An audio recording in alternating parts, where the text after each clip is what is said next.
So I'm an art historian, Riel is an artist, so we're coming at this process of curating from kind of two different perspectives. And we want to give you guys advice about how you might propose a show. So we're really encouraging everyone from the department to apply to this program and think about how your individual skills that you're learning in your department are going to help you. So we're going to talk a little bit about different strategies that you might use depending on what position you're coming from. So Riel is an artist in the department and working with your own work but also reaching beyond your own work.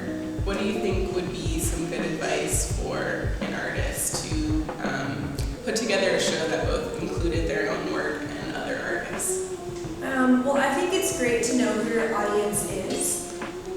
So for me, I was inherently working with themes and topics that paralleled Amber's work. So for me, that was like a pretty inherent connection that was made. But knowing your audience and knowing where you want the work to go, I think is probably step one in figuring out who you want to work with. So for me, I approached Amber after seeing her work online and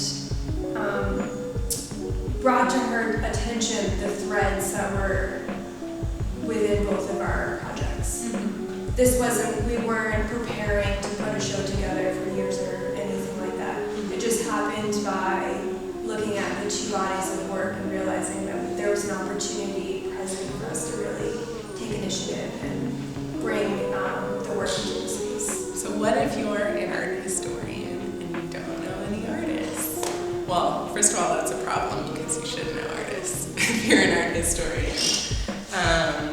But for Center Space, you can propose a show that includes student artists, or it can include artists from outside in the Austin community, from anywhere in the country, so long as you're able to get their work here in an efficient way. But I think my first piece of advice would be to get out there, go to art openings in town, look at magazines, look at art blogs, walk around the building, peek in people's studios. Just expose yourself to as much art as possible and figure out what speaks to you and what might be a good source for creating a show that has the kind of idea and message that you're interested in. I've also found that artists are much more responsive than I had once thought.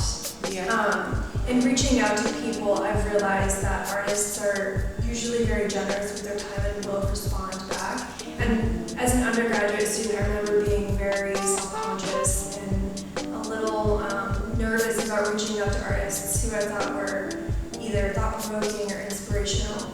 And I realized that by reaching out and making those kinds of connections, it didn't only open a door of conversation, but also led to other opportunities of maybe collaborating or working with those artists, or just keeping a line of communication open. So what do you think makes a strong idea for a proposal? So we mentioned already thinking about what it is that you want to see in the art world, what it is that's missing.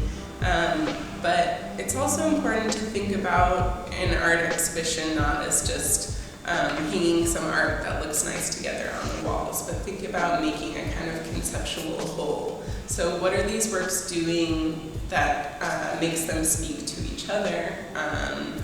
What kind of conversation is happening when you're juxtaposing these different artists or these different particular objects by the same artist? So the strongest ideas are not going to be just, okay, here's new pieces by this one artist without any kind of theme. They're going to take some sort of conceptual approach. So think about making a kind of narrative that's relevant to the contemporary world through these artworks.